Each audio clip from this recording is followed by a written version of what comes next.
One. Today we're looking at Module 7, Lesson 2. We're continuing on with covalent bonding. This is going to be a longer video because of the amount of drawing and examples that will be done with it. So of course you can use the power of video to pause it, rewind it, and play it again, fast forward, skip ahead, do what is necessary in order for you to master the material. I definitely don't want to give too few examples, so I'm going to err on the side of giving too many and trust that you can skip ahead if necessary. We're going to be drawing a lot of things. We start out with a couple of words here. It is some random info. What we're going to do today is we're going to try to follow the octet rule for covalent bonding. You learned about this when we did ionic bonding. We said there that it was the mission of each atom to pretty much try to achieve 8 outer electrons, and how they did it for ionic bonding was by gaining or losing electrons. Well, we're doing covalent bonding now. And these elements have a much higher electronegativity and a much higher ionization energy. They do not want to get rid of electrons. So it is near impossible to take electrons away. So what they do instead is they share. They're greedy little atoms, and they want to have 8 electrons without getting rid of any of their own. So they will share them with each other. So we're going to pretty much try to follow the octet rule and have 8 outer electrons for every single atom. Of course, there's some exceptions, and we'll deal with that at the end. We are going to be drawing Lewis structures. You remember those, of course, with the dots. I'll add that in here. So we'll be drawing Lewis structures where we have, like H and a dot. We represent the valence electrons with the dots. But we're also going to be drawing structural formulas. And we're also going to be looking at shared and unshared pairs. We'll use these words as we move forwards, so I think they will make sense as you see them. Right at the moment, you can pause it and you can write down your vocabulary words and your definitions so that you can study them later. All right, our first example that we're going to do is we're going to look at single covalent bonds. This is the first type of covalent bond that elements will make with each other. A single covalent bond is simply 2 atoms that are held together by a pair of electrons. And I'm going to use H2 as our first one. We're going to draw it out, and I'm going to show you how to draw the covalent bonds as we go. The first thing that I do is I draw my element. I draw my Lewis structure, and apparently if I dot like that, it's going to think I want a little box to pop up, so we'll see how annoying that becomes. So the Lewis structure for a single H is an H with 1 dot. That 1 dot is coming because it has 1 valence electron. Remember, it's in group 1A, and the group number with the A's represents the number of valence electrons. So what we'll do is I will switch back and forth and use different colors. If we do another H, what we can do with our other H, I'll put the other dot on this side, is we can share them together. Like if we can scoot this one in and we can scoot this one in, they can actually share with each other. So if you can picture in your mind, here's that H and here's the red H, they are going to put their dots together inside like this. Then we will have 2 H's joined side by side. And this right here that I'll circle in yellow, this is our covalent bond that's taking place right there in the middle.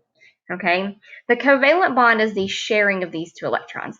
Now, it's not necessary to circle them like I just did, and I'm not going to do this every single time, but for the first time, just to point it out, what we're doing, this is the covalent bond. So a single covalent bond is 2 atoms held together by a pair of electrons. Right there's our shared pair. So you can refer to that as a shared pair. And in this particular example, there are no unshared pairs. So this is a shared pair. That's a vocab term that you should know. Now, the other way to do this, if we do it with the structural formula that we just had on our previous slide, a structural formula represents the bond by lines or dashes. What we would do is we would put the H's together and we would put a single line between the 2. And that line represents a single covalent bond. We do 1 line for every 1 shared pair. Okay, so let's look at another example. This time we're going to deal with lots of different ones. I already did the H for you on the other screen. So let's do F2. All right, we're going to start with just a single F. A single F has 7 valence electrons. I'm going to do slight dashes instead of lines or dots, because apparently when I do dots, I get the little box that pops up. So here's a fluorine. It has 7 valence electrons. And I like doing it this way because I see an open space right here. And remember, we're trying to meet the octet rule. So what I'm seeing in my mind is that I need 2 dots. For fluorine to have 8 electrons, I need to have 2 dots on every single side of this atom, and I'm missing one right here. So if we put in another fluorine, I could put its unshared electron right here, and they could share in the middle. So now I have 2, 4, 6, and 8. What we do is, in class, I cover this up with something, and I pretend like it's not there, so I just don't look at it at all, and pretend like these two both belong to the green F. And then pretend like these two also belong to the blue F. So this one has 2, 4, 6, 8. They both feel like they have 8 electrons. No one has given up anything. The way that we would draw the structural formula is to do this. Now, when you draw the structural formula, you do need to put the unshared pairs of electrons around the outside. Now, see, I just used the other vocabulary word, unshared pairs. These are unshared pairs of electrons right here as we draw them, because they're pairs of electrons, and while they're not in the middle, they're not shared anywhere. So you do need to draw the unshared pairs. What about H2O? What do we do if we have 3 things? Like, see, these we just had 2 of the same thing. Well, a tip for you is the thing that is by itself, like there's 1 O in this one, and there's 1 N in this one, and there's 1 C in this one. The thing that there's just 1 of, it'll go in the middle. So what that tells me on H2O is to work off of my O. I'm going to put the O in the middle, and here's my Lewis structure of O. It's O with 6 dots. I get that because it's in group 6A, so it has 6 valence electrons. Now, what that lets me see is that there's an open space right here. So I could put 1 hydrogen there, and I could put another hydrogen right there. I can fill in both spaces. Now let's talk about this one for just a second. Let's look at the O by itself. Pretend that the H's aren't there. My O has 8 dots around it. 2, 4, 6, 8. What about my H's? Excuse me. I forgot to mention this when we did the first one.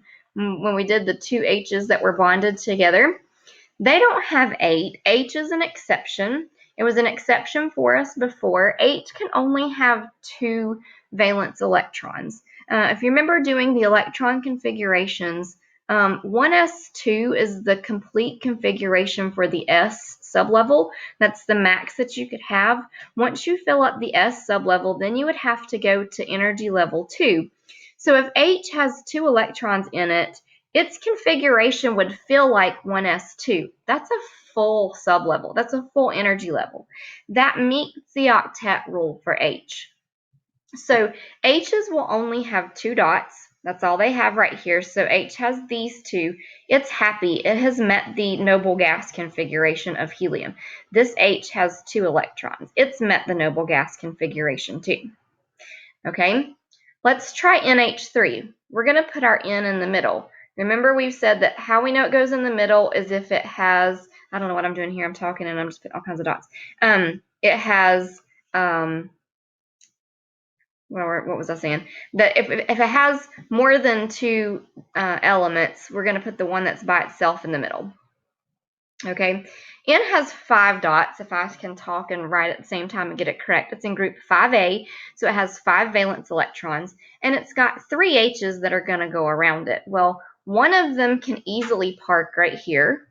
That makes H happy. H is happy. It has 2 dots. But see, nitrogen's not happy yet. It's got 2, 4, 5, and 6. Well, that's good because we need to put 3 H's around this thing. Put another one there. That H is happy with 2. And put another H there. That H is happy with 2. That's 1 N. Check. 3 H's. 1, 2, 3. Check. I have 3 of those. Now I need to check. Are they all happy? H's are all happy with 2. The N has 2, 4, 6, 8. N has 8. It's happy. We have now done the Lewis structure for an atom of, or for an element, I don't even know what I'm saying, for a compound NH3, for ammonia. Now, let's go back to both of these that we just did. What if we wanted to draw the structural formulas of these? Well, we would do the same thing, and you can do this with one color like I'm doing now. We would put the H's on either side like this because that's just how we drew it. So one single bond, another single bond, and then we still need to put our unshared pair like these. It's got two unshared pair on the top and two unshared pair on the bottom.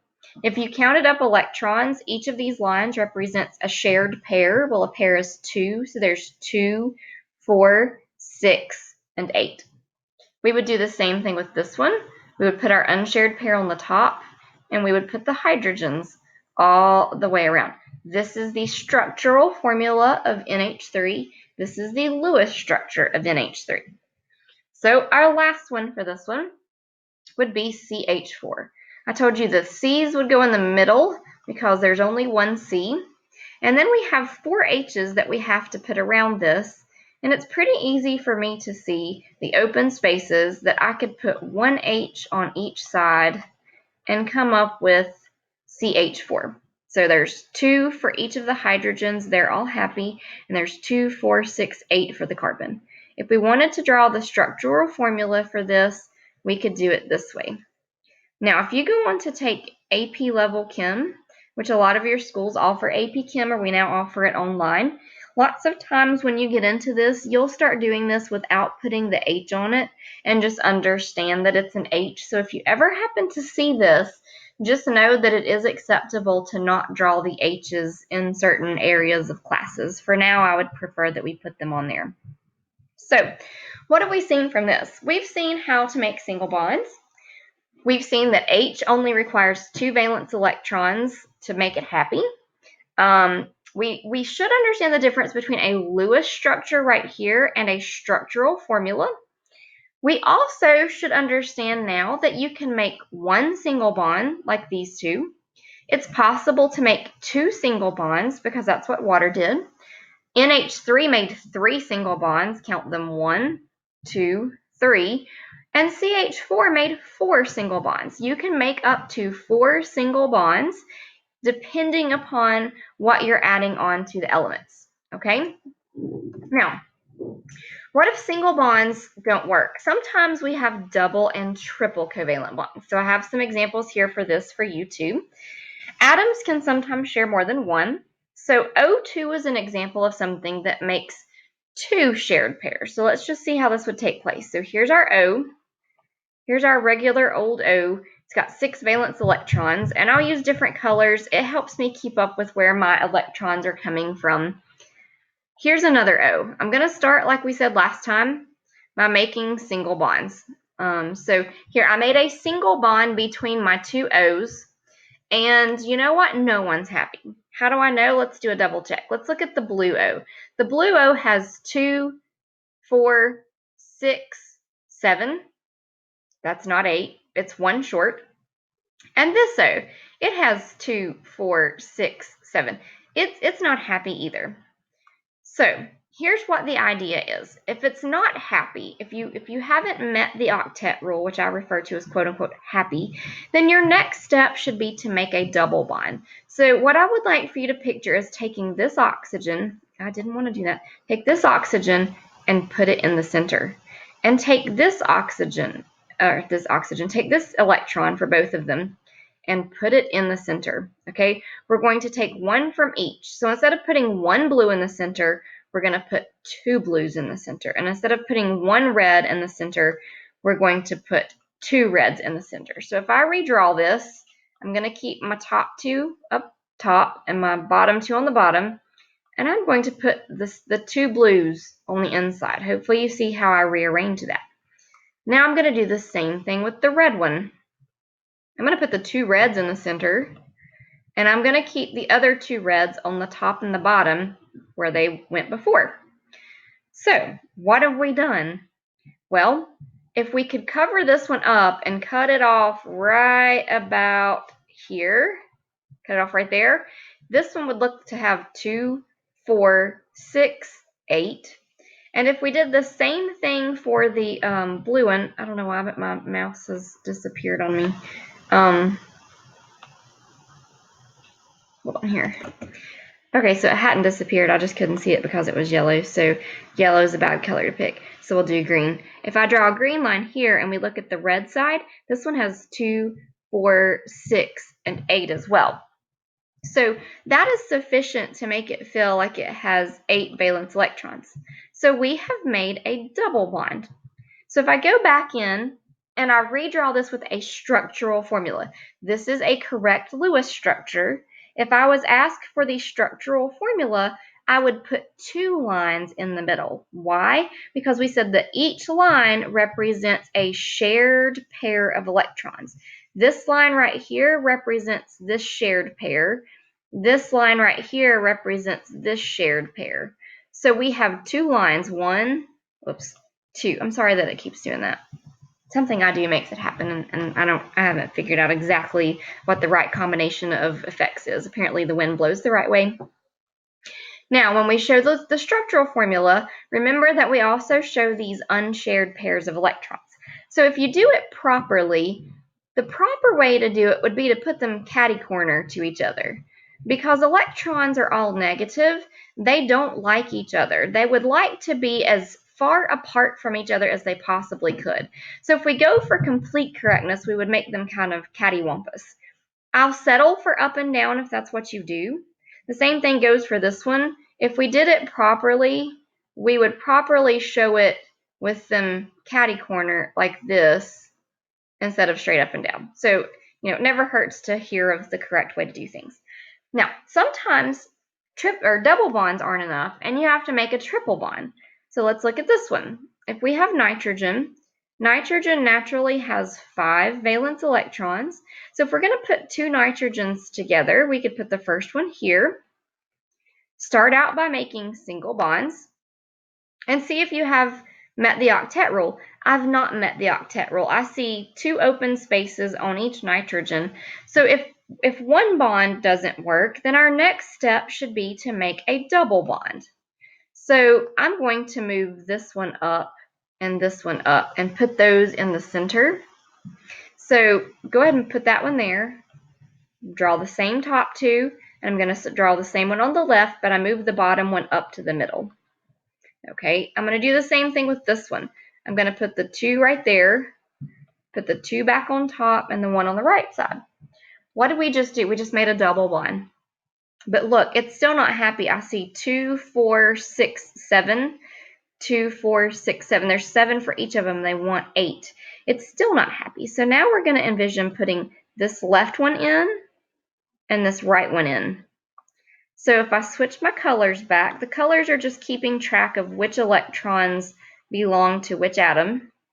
We would have this. We would have 3 in the middle now and 2 on the top. And do the same thing with this one. 3 in the middle and our same 2 on the top. Now, how many do we have now for each of them? 2, 4, 6, 8. This red one feels like it has 8. This blue one feels like it has 8. 2, 4, 6, 8. We have met the octet rule. Now, if you would like to make it even better, take the ones off of the top, and where are we going to put them? Oops, I didn't want to move on. We're going to put them on the sides, because that would be the most appropriate way to do. Put them as far away from the electron pairs as you can. That would be more proper.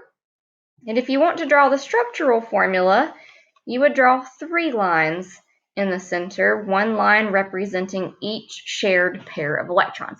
Now, oftentimes in face-to-face classes, I have students who want to do this.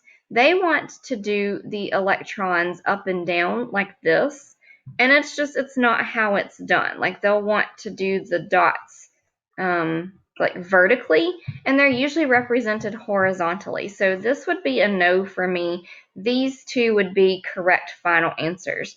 Now, there is a difference between the 2 on a test. If I ask you to draw a structural formula, I would be counting on the fact that you know that I want to see the lines in the middle and not the dots. So I would count this one wrong and this one correct. Do you know what the different words mean? Now, just a point here, you can have double and triple bonds that are existing between unlike atoms, because everything that I just showed you was 2 of the same. Let's just prove the point that it can happen between different things. So here's a carbon. Where do we start? Start making single bonds. We know that I can put one oxygen on any side that I choose.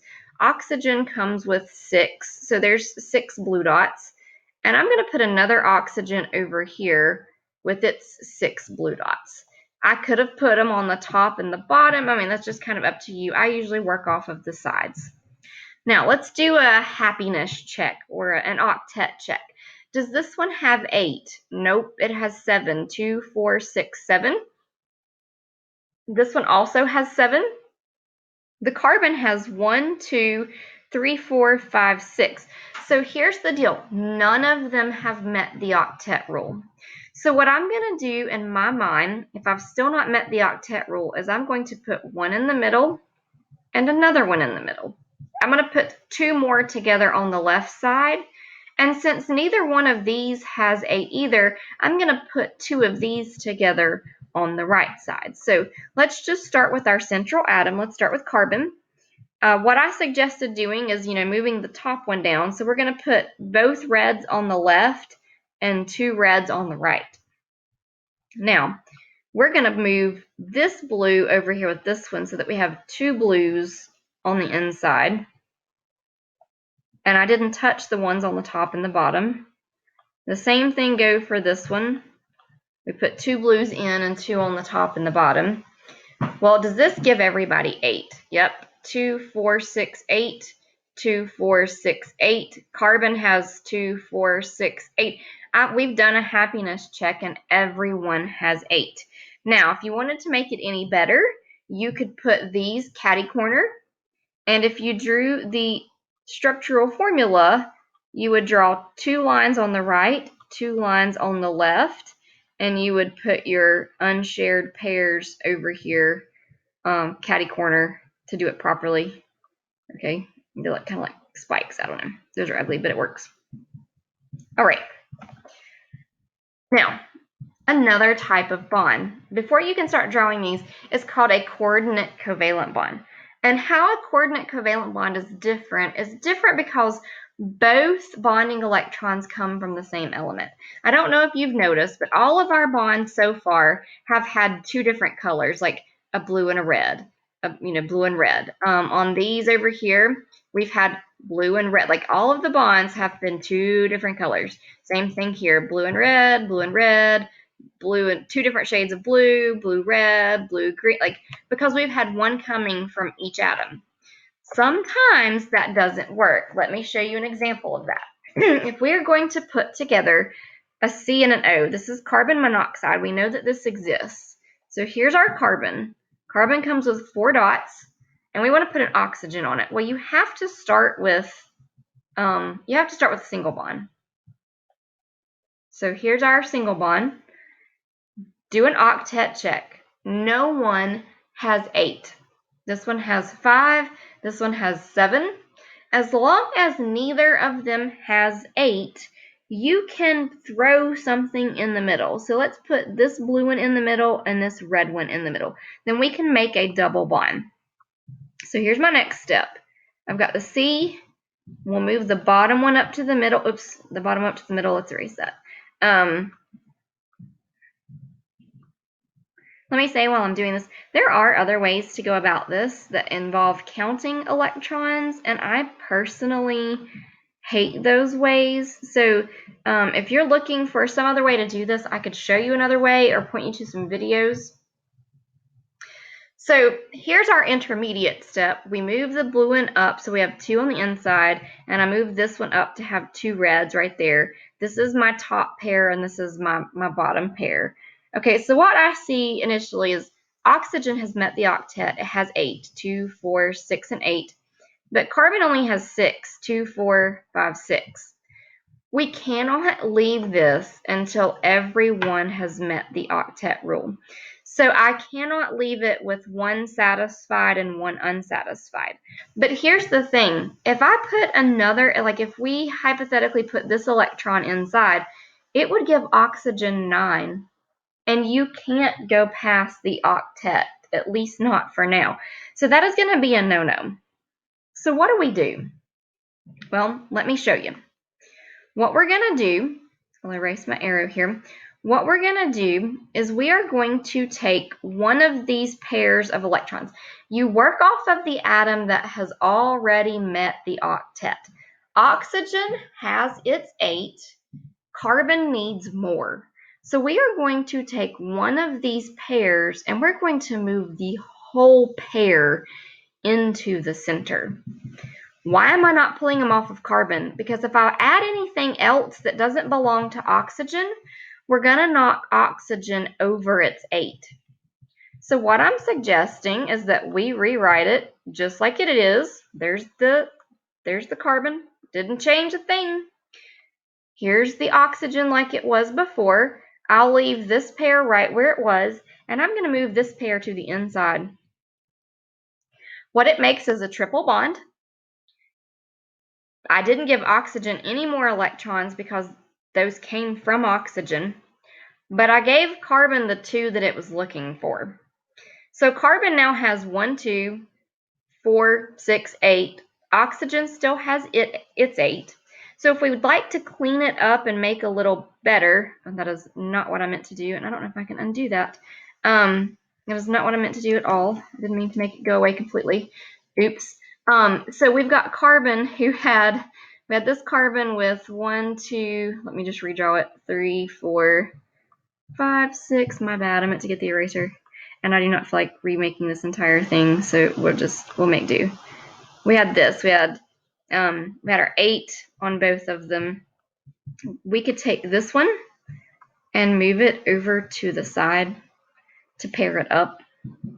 And we could take these 2 and just simply move them down right here to make it look better.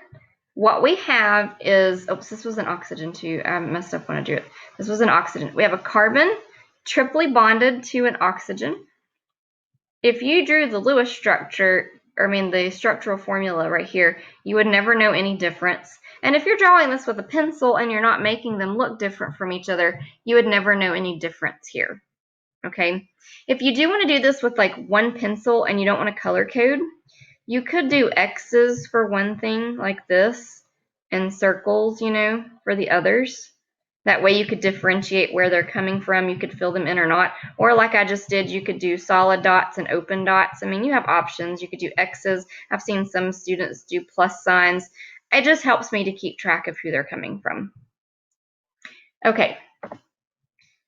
Polyatomic ions. How I'm going to have you practice most of these single, double, and triple covalent bonds is by drawing polyatomic ions. And I have a couple of examples for you right here. What you're going to do is you're going to take your paper in just a minute. Let me show you. You are going to be working this for homework, and you are working only the highlighted column. We are going to be doing these other 2 later. And so when we get to those, I'll have it highlighted. You do not need to continue to print this paper out 2 more times. You can simply just work off of your first column and just do the highlighted column each time. So just note to self, not necessary to print this out 3 separate times. And obviously if you're working it on notebook paper, then you'll just make the columns on your paper and then just add to it as we go. So what we're going to do in just a little bit is we're going to work a bunch of these different these Lewis structures for these particular compounds, and most of those are let's see, how do I get back to my thing? Most of those are polyatomic ions. A polyatomic ion is just a group of atoms that have a charge. It behaves as a unit. We use these to write our ionic compounds. Most of them have covalent and coordinate covalent bonds, which makes them very easy to practice this with. I do have some tips for you right here, and if you will follow these, we can make life a lot simpler. Your first step is to draw the dot structures for each atom. Your second step is to join them together in a covalent bond. Start with single. If single doesn't work, then I want you to make double. And if double doesn't work, then I want you to go to triple. If at any point you reach what we just did with this one, if at any point you reach it where one of them is happy and one of them is not, then you will join them in a coordinate covalent bond. Coordinate covalent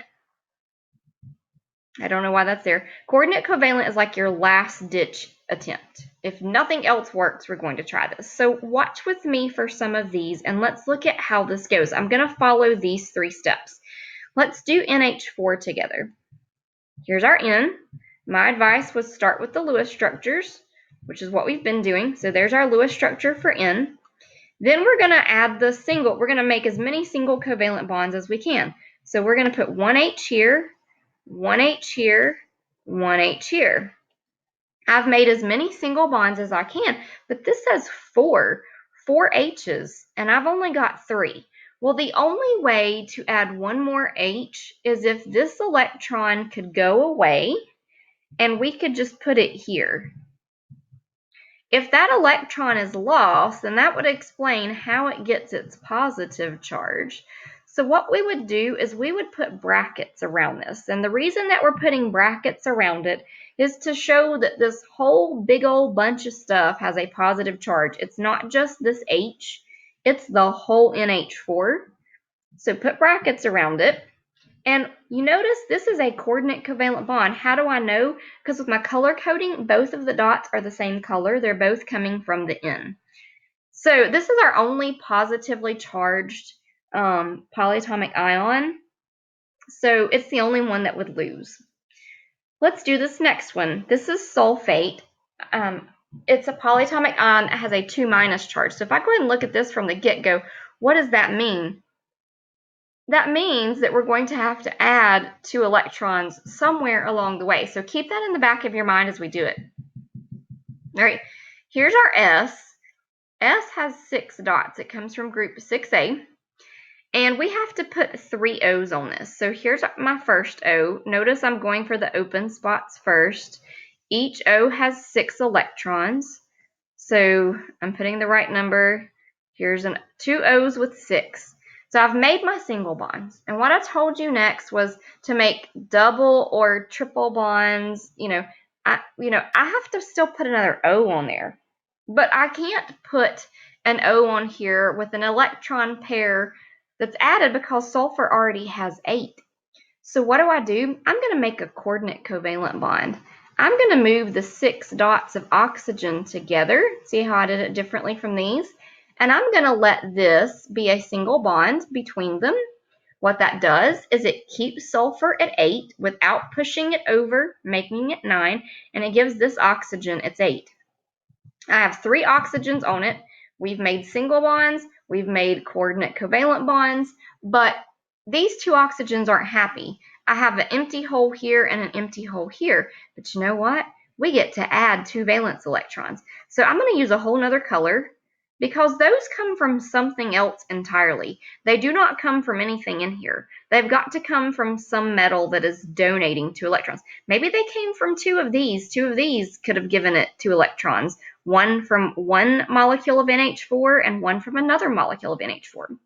Then I still have to put my brackets on it because this whole thing has the -2 charge, not just the oxygen. So put square brackets around it and add the -2. So when you do your practice time, this is what you're going to do. I have a feeling we're going to be involving some office hours with this. What I may do, instead of just simply showing you the answers, is record myself working the answers for homework so that you could see how it works to do them. But if you need help, please ask for it. I do have a couple things to mention before you go. You do need to understand bond dissociation energy. We've just learned about single, double, and triple bonds. You need to know that basically single bonds are the weakest bonds. Triple bonds are the shortest and they're the strongest. So right here I tell you energy increases from single to triple. So that means single is the weakest, triple is the strongest bond.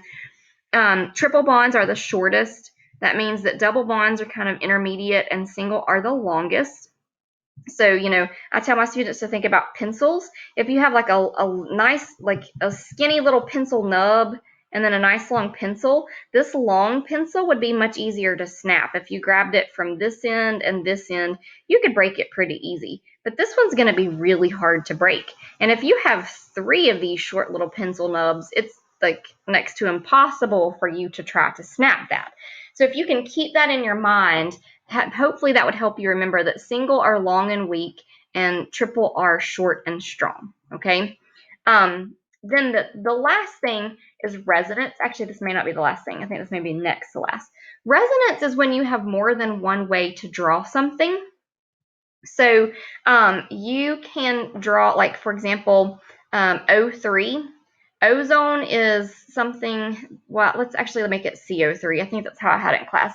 Let's do the resonance structure of CO3. If we do CO3, CO3 has, like this. It's got a double bonded oxygen like this, and then it's got two single bonded oxygens like this. I can draw this. This would be CO3 -2. I can draw this multiple ways. Like I could draw this with the double bond here, and then I could still go around and I could do all of the unshared pairs of electrons that are around this. It just takes forever. And I could also draw this with the double bond down here. We're not doing anything any differently. It's just a different way to look at it, and that's the idea of resonance. It's a structure that occurs with two or more possible dot formulas. There is no back and forth change. It's just different ways of looking at it. So resonance is often shown like this. Like you use the double-headed arrows to show that it could look like this or this or this. So just realize what that is. Here's your last thing. It is exceptions to the octet rule. I realize that this has been long, but it all goes together. It is not always possible to meet the octet rule, and there are a few freak shows in nature that will defy it. I'm asking that you know a few of these. So I was just mentioning some here, like this NO2, if I recall correctly from drawing it, I believe what it ends up having is like this. I don't want to take the time right this moment to do it, but no, there's just one right there is how it goes. You end up with this. Everybody's happy except the nitrogen has like this one lone electron on top. So if you look at it, that's 2, 4, 6, 7. It just happens that way. Sometimes they can be short a valence electron. Sometimes BF3 is a common one that's done. BF3 commonly has this, and if you count it up for the B, that's only 6. It's okay with that. I would know this one. I would memorize this one. Some other things that can happen is you can have things like SF6. That means that you have an S with 1, 2, 3, 4, 5, 6. It can have 6 add-ons around it, and it is perfectly content with that. But PCl5 is another one. S's and P's are common who can expand their octet to include more than 8. This would have 2, 4, 6, 8, 10. This one would have 2, 4, 6, 8, 10, 12. So what I would like for you to memorize is BF3 is an exception. It is good with just 6. And I would like for you to memorize that P and S can expand to include more than 8, okay? So if you see them somewhere, you at least know that it's not wrong. Oh, well, look, I put those over here. So I just did those for you. Most nonmetals in 5 and 6, that's mainly looking at P and P right here and S right here, can expand to do that, except for the second row, okay? All right. Now it's practice time if you haven't already stopped to do it. I'm sorry for the long video. The rest of them for this may be a little bit longer too to draw them. So what I want you to do now is worry mainly about the main rules. And then if you're shooting to do pretty well, you need to know all of the most basic rules that we spent the most time doing. And if you're shooting for an A in the class, then you need to know some of the exceptions too, like the BF3, the S's, and the P's. You need to recognize that they can expand, okay? Meet me for office hours. We can draw some more, and I can help you with whatever you need help with.